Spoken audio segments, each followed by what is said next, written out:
sejana ngilangkeun kabodohan. Sabab lamun ayeuna ternyata urang hirup di alam dunia dan terjalmi anu bodoh, tidak bisa rugi, tidak bisa rugi.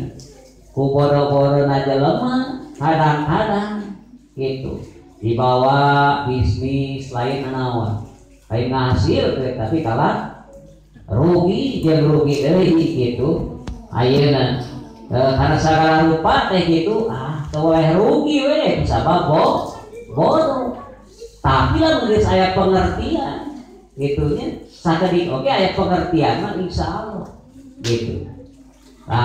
Ieu mah leutik kanannya kurang kali ya abdi di Lebak aya anu diajar bisnis eta gitunya.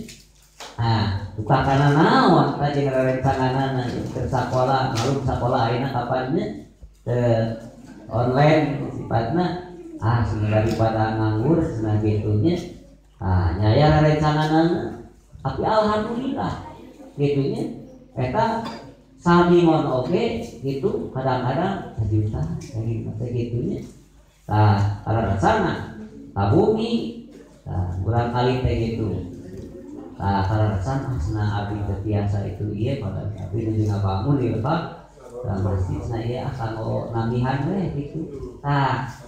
Ya, lumayan ada pengertian mah gitunya. Kita harus teh kan janten ibuna itu alhamdulillah sami moga terakhir bisa gitu. Ku aya naon? Ku aya ilmu, pengertian.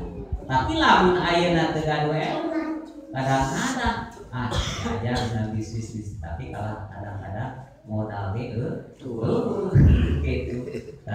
Jadi peryogi ayeuna urang ngalaksanakeun pelaku itu teh tujuanna naon?